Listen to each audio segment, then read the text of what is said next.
Hi, I'm Rob Alway with the Great Lakes History Blog. I'm standing along Dar Road in Mason County, Michigan's Soil Township. In 1898, the most brutal crime to ever occur in Mason County took place on the property behind me, a triple murder-suicide. The motive behind the vicious act was never determined. Also unknown was the reason why the assailant spared a sleeping baby. Today we'll talk about that crime and also about the children who were left behind and the lives that they led. This Great Lakes History Log is presented by Filer Credit Union, with Michigan locations in Manistee, Bear Lake, Parkdale, and Ludington, and the Mason County Historical Society, which operates the Port of Ludington Maritime Museum, historic White Pine Village, and the Rose Hawley Archives in Mason County, Michigan. Ron Chappell is a fifth-generation resident of Soil Township, Michigan. He and his wife, Thelma, live right on Michigan Street, the main street in the village of Soil. His family has made a mark on the history of Soil Township and Mason County. He has scrapbooks full of newspaper clippings and photographs that intertwine between the history of his family and the history of the county. Ron's great-grandparents, John and Ann Stevens, came to Soil in 1882, immigrants from Canada who initially settled near Stronach, Michigan, where he worked in the mills. Their granddaughter, Etta, married a local boy, Frank Hunt, in 1919. The fact that Frank lived to be an adult was either a result of pure luck or divine intervention. At the age of 14 months old, Frank was a victim and a survivor of one of the most horrific crimes ever to occur in Mason County, Michigan. Frank Charles Hunt was born September 23, 1897, in a house on what is now Dar Road, a quarter-mile north of Soil Road, about 20 miles northeast of Ludington and 11 miles south of Manistee. Back then, the roads did not have names. Roads in Mason County were not formally named until the late 1940s. Frank's parents, William and Jane Hunt, Jane was also called Jenny, were farmers, immigrants from England. His sister, Mary Jane, but called Mammy, was 10 years old, born on May 23, 1888 in Manistee. Frank was born on September 23, 1897. He had two half-brothers, William Close Hunt Jr., also known as Bill, and George Hunt, who were adults in their early 20s and did not live at home. Bill lived in Millerton, about 16 miles to the southeast, while George lived in Seattle, Washington. In the 2 short years that William and Jenny Hunt lived in Mason County, William's neighbors found him to be a very nice man, the life of any party. An article in the Ludington Record described William Hunt as, "His jolly disposition made him friends wherever he went, and he was the life of all social gatherings at which he was present. He was a man of about 5 feet, 10 inches high, and weighed 210 pounds. Jenny came from a large family, the Hitchings family, that settled in various parts of Mason County after immigrating from England. Included in that family was Jenny's brother, Walter, who had suffered from a closed head injury years prior while working on the railroad. Walter was unable to hold a steady job nor a permanent home. William and Jenny were the only relatives willing to let him stay with them on a temporary basis. William Hunt was born in 1847 in Birmingham, England. Jenny Hitchings was born in 1863, also in Birmingham. In 1870, while still living in England, William Hunt married Jessie Ann Hitchings, born in 1857 in England, Jenny's older sister. William and Jessie's first child, William Close Hunt Jr., was born in 1872 in Worcester, England. According to William Jr.'s 1972 obituary, the family initially lived in Detroit. William and Jessie's second son, George Burton Hunt, was born in 1874 in Detroit. Their daughter, Jessie M., is recorded as being born in Bear Lake, Michigan in October 1879 and dying in April 1880. Another son, Thomas, was born in 1880 and died in 1881. According to an article in the Ludington Record, the Hunts lived in Manistee for almost 15 years. William's first wife, Jessie, died in Manistee in August 1883 at the age of 32, a result of postpartum infection after giving birth to their son Robert on July 24, 1883. Their son, Robert F., was adopted by John and Mary James of Manistee. Views of adoption were much different in the 19th century and most of the 20th century. His name does not appear in the obituaries of his siblings. 4 years after the death of her sister, on October 20, 1887, 24-year-old Jenny Hitchings married her brother-in-law, William Hunt, who was about 40 years old. Newspaper accounts stated that William Hunt initially worked in sawmills. About 1889, the Hunts moved to Lake City, Michigan. According to the Mason County Register of Deeds office, the Hunts purchased their Mason County property in May 1896. Now, the murder. It occurred on Friday, December 9, 1898. There was snow on the ground, and William Hunt, his farmhand 15-year-old Thomas Hayward, and Hunt's brother-in-law, Walter Hitchings, were cutting wood about 650 feet behind the family home. Hunt's wife, Jenny, was in the house with their 15-month-old son, Frank. Thomas Hayward was the son of John Hayward, who immigrated from England with William Hunt. At some point while William and Thomas were sawing a log, Walter Hitchings picked up an axe and struck his brother-in-law in the head with it, killing him. He then went after Hayward, who apparently attempted to run away, ultimately being struck in the head as well, ending his short life. Hitchings then proceeded to the house. He left the axe outside and found his sister, stabbing her multiple times with a dull jackknife and finally slitting her throat. He then slit his own throat, killing himself. In the afternoon of Friday, December 9th, 1898, 10-year-old Mamie Hunt, daughter of William and Jenny Hunt, made the short walk home in the snow a quarter-mile north of her school. The December 15th, 1898 edition of the Ludington Record read, quote, "Upon arriving at the house, she, Mamie, called to her mother, but received no reply. Everything was quiet, and the child became frightened, went to the window, and tapped on it to attract the attention of the wife of Caton Kushak, a Polish farmer who lives just across the street. The woman was getting some wood, and hearing the sound, went across to Hunt's house. The little girl then told her that no one was at home, so Mrs. Kushak came in and started a fire in the kitchen stove. In a few minutes, they discovered the baby asleep in the front room, and all these strange circumstances began to alarm them." The Ludington Appeal article tells a slightly different story. Thus far, 3 persons had been killed in the most cold-blooded manner, and the crime had not been discovered. But soon Mrs. Hunt's little 10-year-old daughter returned from school, entered the house, and seeing no one about, cried loudly for her mother. There was no answer, but upstairs she heard strange noises, and opening the stair door, she again called to her mother. Receiving no response, she immediately ran to a Polish woman who lived across the way, and who accompanied her back. The house was cold, and the woman hardly knew how to account for Mrs. Hunt's absence. She noticed a small baby lying in its cradle and crying in its loneliness. Opening the stair door, they saw a horrible sight. Hitchings was standing at the top of the stairs, his throat cut and bleeding profusely. His clothing was also covered with blood, and there was a demoniacal glare upon his face. The woman and child were terribly frightened, and slamming the door shut, they picked up the baby from its cradle and ran across the road. The Ludington Record article continued, "On hearing a sound upstairs, Mrs. Kuchek stepped to the hall door and, throwing it open, looked up. A horrible sight met her eyes, for coming down was Mrs. Hunt's brother, Walter Hitchings, with gashed throat and distorted features. The woman slammed the door shut, seized Mammy and the baby, and ran for her own home at top speed. She told her husband what she had seen. He then summoned another neighboring farmer, Robert Griffin. The 2 men ran to Hunt's house and were guided by groans to the stair door. When they tried to open this, they found the body of the dying murderer lying against it with the feet projecting into the bedroom beyond. They pressed on into this room and were horrified to find the body of Mrs. Hunt lying under the bed, her throat cut and multiple gashes on the head, while her hands were slashed to ribbons.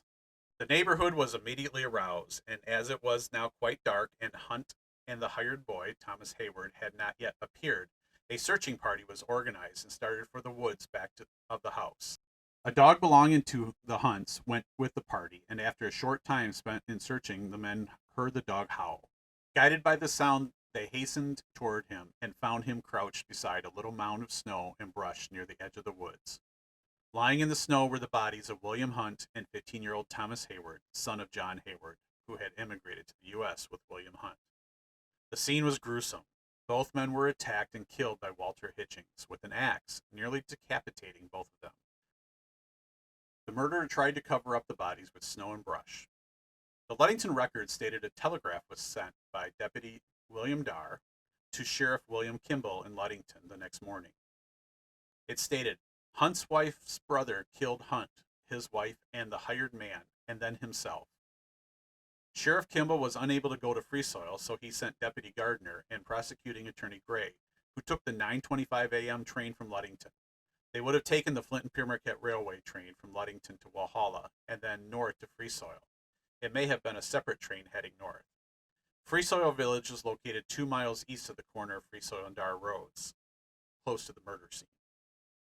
While Mason County has had an elected sheriff since it began in 1855, the Sheriff's Department in 1898 was most likely limited to the sheriff himself, along with deputies who were scattered throughout the county. The deputies did not patrol the roads like they do today, and they typically had other vocations. Localized law enforcement was typically handled by constables and justices of the peace, along with men who were deputized by the sheriff.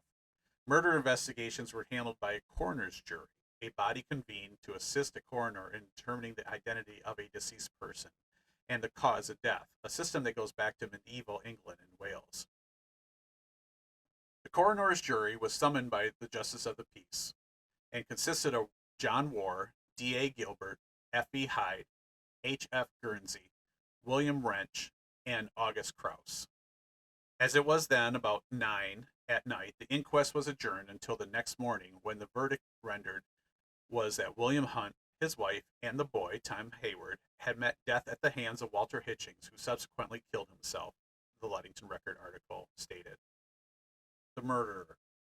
An article about the murder in the December 15th, 1898 edition of the Ludington Appeal stated that Walter came to the United States from England in the early 1880s. He was born in 1859. It's possible that Jenny and the other members of their family immigrated about the same time. The Hitchings family was well known in Mason County. George Hitchings, a cousin of Jesse and Jenny, owned a grocery store on Dowland Street in Ludington. George had immigrated to the U.S. from England in 1872. Laura Costello, who was married to Frank Costello of Victory Township and later Scavo, was a sister of Jenny Hunt and Walter Hitchings. Walter Hitchings came to this country early in the 80s from England, an article said, and for a number of years was engaged in railroading near Chicago. He came from one of the first families of England, his father being a man of great ability and distinction. Young Hitchings was also a smart and promising young man, but meeting with an unfortunate accident on the railroad near Chicago about 8 years ago, he sustained injuries which permanently affected his mind. He was thereafter engaged in no steady occupation, but shifted about from place to place, engaging in whatever work fell to his lot. He made frequent visits to his relatives to this county, but was repeatedly sent away by them, and as many times returned. George Hitchings of this city, Ludington, says that he has known for a long time that his cousin was of unsound mind, and thought him so dangerous that he dared not trust him for a moment behind his back. Mrs. Costello of Victory Township, his sister, was also of the same opinion, and refused to give her brother shelter under her roof. The article continues, Mrs. Hunt was the only one of Hitchings' own family who would allow him to live with her. At the time of the tragedy, he had been living with the Hunt family about 4 weeks. He never had difficulties with either his sisters or brother-in-law, and was not supposed by them to be particularly dangerous. The neighbors considered him a half-witted fellow, but not violent. The only explanation of his terrible deeds is that he became suddenly and violently insane, his frenzy and fury knowing no bounds. The December 15th, 1898 article in the Scavo Enterprise gave some more insights into Walter Hitchings. Quote, from personal knowledge, we will give our readers a little more information as to Hitchings. He was a baker by trade and quite frequently hung around Ludington, and more often during the past year about Manistee. He has been looked upon by those who knew him as half-witted silly Billy, yet his demented brain contained a few ideas on which he seemed to be ever thinking, and he told the writer as well as others that he was going to marry a rich widow in Chicago, but that he had to be careful, for his relatives were trying to kill him, and that they would hide his body under brush or bury it under the snow. Just a short time ago, he expressed in the strictest confidence such fears as these to a family which sheltered him overnight. So it would seem that he nursed these delusions until his demented condition, and impelled by his morbid fears, he perpetrated a crime just the reverse of what he feared for himself. Unquote. The Ludington Record had a similar account of Walter Hitchings. Quote, Walter Hitchings, the man who did the bloody work, was the slight build, being about 5 feet 5 inches in height and 120 pounds in weight. He is thought to have been somewhat near 40 years of age. 10 or 12 years ago, he was in a railroad wreck and suffered severe bruises. Since that time, he has always acted queerly and has been regarded with suspicion, though not considered really dangerous. It seems that he was inclined to be a tramp. That is, he would never stay long in one place. Mr. Hunt was the only one of his relatives around this county who would harbor him, and several neighbors told us of warning Hunt against the man. On this last and fatal visit, he arrived about 6 weeks ago. The stories circulated about the poor wretch are many and wild, but it is generally believed that he was addicted to the use of morphine, which of course would tend to unbalance his reason. The Ludington Record also speculated that Hitchings had a grudge against John Hayward, father of victim Thomas Hayward. Quote, the boy, Thomas Hayward, would have been 16 years old in March and was rather large for his age. He had worked for Mr. Hunt several seasons and was to leave in a few weeks to attend school during the winter. His father, John Hayward, lives in Free Soil Village. It is said that he was in the habit of teasing Hitchings somewhat and had been threatened with vengeance by him. The bodies of William and Jenny Hunt were interred at Oak Grove Cemetery in Manistee, Michigan. Thomas Hayward was buried in the family plot at Maple Grove Cemetery in Free Soil Township, about a mile from the crime scene. According to the Ludington Record, the body of Walter Hitchings was shipped to, quote, the medical department at Ann Arbor, unquote, likely the University of Michigan. The survivors. William and Jenny Hunt and Thomas Hayward were not the only victims of this homicide. Left behind were the minor children of William and Jenny, along with William's 2 adult sons, plus the family of Thomas Hayward. William Hunt left his children with financial security. Quote, it is a relief to know that these helpless little ones will not be made destitute by this awful calamity, unquote, the Ludington Record reported. Mr. Hunt owned the farm on which he lived, had $1,000 in a Manistee bank, and was insured for $3,000. The little ones referred to were Mary Jane Mammy Hunt and Frank Charles Hunt. Death of children and younger adults was a much more common occurrence in the days that this tragic incident happened. But the trauma of losing your parents to such a horrific crime must have had long-term effects, especially for the younger 2 children, particularly Mammy.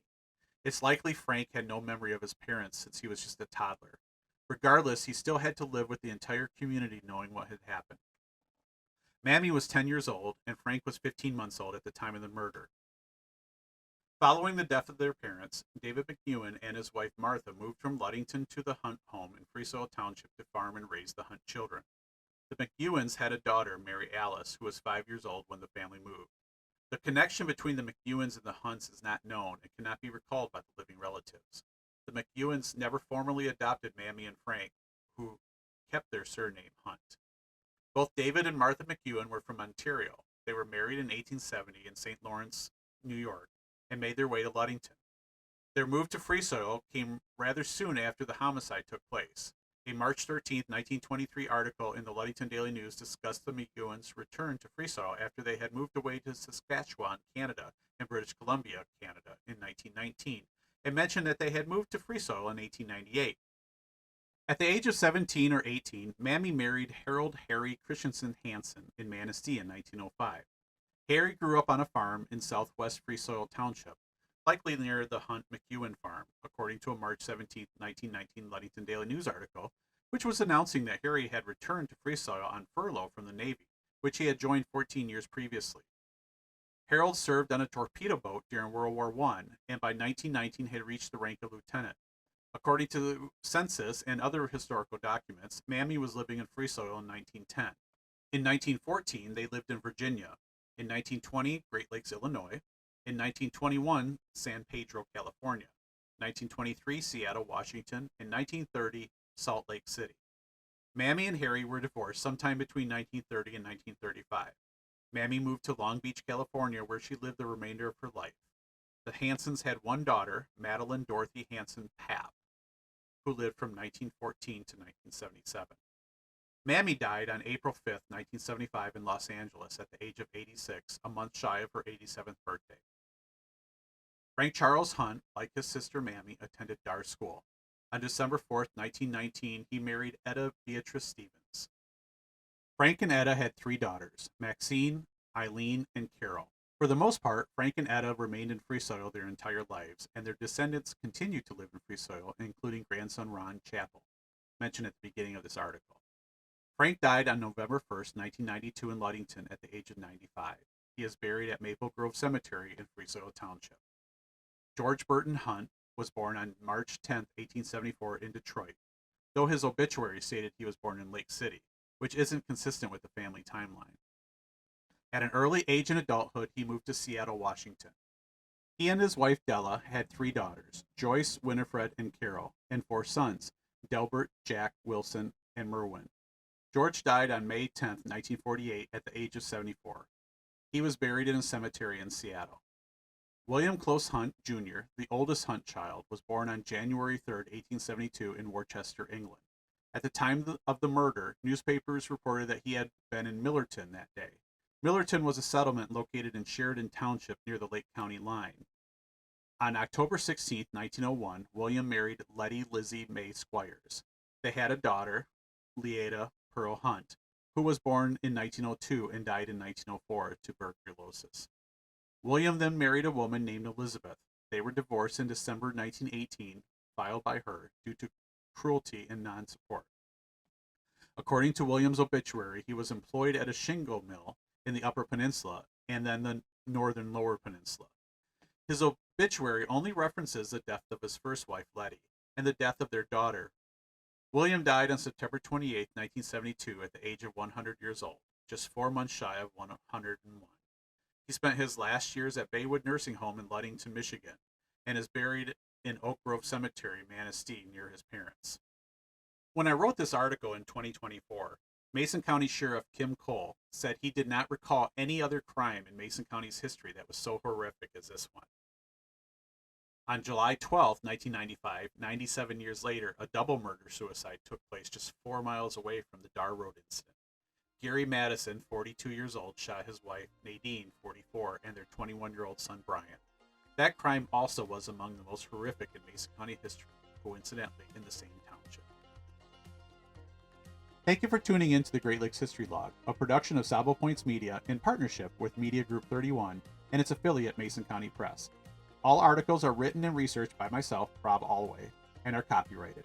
The Great Lakes History Log is presented by Filer Credit Union, with Michigan locations in Manistee, Bear Lake, Parkdale, and Ludington, and the Mason County Historical Society, which operates the Port of Ludington Maritime Museum, Historic White Pine Village, and the Rose Hawley Archives, all in Mason County, Michigan.